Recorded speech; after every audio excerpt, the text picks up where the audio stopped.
উফ, কি যে দিনকাল পড়লো রে বাবা। বিজেপির আমলে আর কি কি দেখতে হবে। মমতা ব্যানার্জির আমলে যে সিভিক পুলিশগুলো রাস্তায় নামলে নিজেদেরকে সিঙ্গাম আর হিরো হিরোইন মনে করতো, সেই পুলিশ বাবাজিরা এখন শুভেন্দু অধিকার স্যারের জামানে সোজা রাস্তায় নেমে পড়েছেন। হ্যাঁ বন্ধুরা, তাও কি করতে দেখছেন? লাঠি ঘোরানো বাদ দিয়ে এখন রাস্তাঘাট পরিষ্কার করছেন। একেই বলে একদম পারফেক্ট স্বচ্ছ ভারত অভিযান।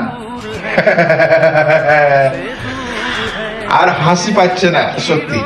এখন শুভেন্দু স্যারের আমলে এই সেই ডনদের হাওয়া একেবারে টাইট হয়ে গেছে।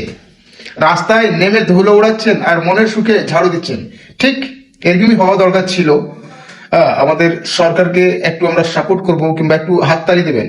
আর হ্যাঁ, সেই সব আপনার বন্ধুদেরকে ভিডিওটা শেয়ার করে দেবেন যারা এখনো সিভিক ভলেন্টিয়ার, ওরা তো নিজেকে সিঙ্গাম মনে করছে না, তাদেরকে শেয়ার করে দেবেন বন্ধুরা। ধন্যবাদ।